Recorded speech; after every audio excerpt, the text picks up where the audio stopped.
5 or 10 years, I guess, learned even more. Learned that low carb, while it's a promising, helpful approach for a lot of people, it's not the only way that works. There are other ways that can also be helpful for obesity, for metabolic health, diabetes, hypertension, all these sort of cluster of conditions that drive all our top chronic diseases and are really foundational to be healthy and well functioning. So together with Dr. Ted Nyman, we developed a new approach that sort of takes all of these core factors and puts them together in a way. It explains why every diet works. Like you could do a whole foods plant-based diet and be pretty successful. You can do a carnivore diet and be pretty successful. Well, those are absolute opposites. How can you do two things that are opposites and get good results either way? Or you could do a low carb diet, or you could do a low fat diet. Actually, there are some people who do quite well on a low fat whole foods diet.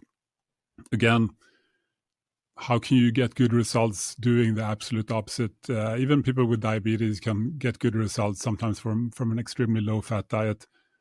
That's very, very hard to explain with the low carb theory. So I find it fascinating that there actually is a way to put all these black swans together. Taking any sort of specific low carb approach, a carnivore approach, or a vegan approach, you can only explain what you see in your own community. You can't explain the people who do the opposite. But with this approach we're taking now, you can actually explain potentially all of it in theory. I find that super that's exciting. what actually. Likewise, I mean, that's what kind of led me to your stuff. Actually, was my introduction into nutrition was very much through the lens of I like to run. I'm good enough at this where I should be paying attention to more than just the training input. And that led me to nutrition. So I went through kind of like the typical endurance nutrition phase of more moderate to high carbohydrate. And that didn't seem to be problematic for me at all when I was racing kind of more traditional distances. It wasn't until I got into like ultra marathon where I started seeing some application for a lower carbohydrate approach, at least enough to get curious. And then I tried that and it worked very well for me. So my first thought was like, wow, what is this and why isn't everyone else doing it? And then you kind of get further into the research, and just as low carb has gotten more kind of, I would say, not necessarily more research, although there has been that too.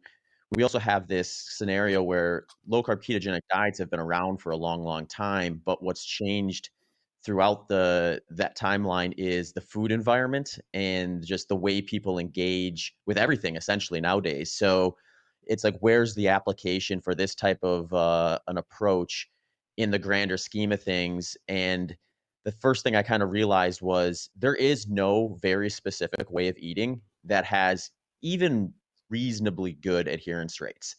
So at that point, my thought was, well, if we have like dietary guidelines that are so strict or strict enough that it kind of pigeonholes everybody into a relatively specific way of eating, it's going to fail at a population level because you're just going to be such low adherence rates. But that doesn't mean that the actual diet itself is bad. It just means for whatever reason, that specific way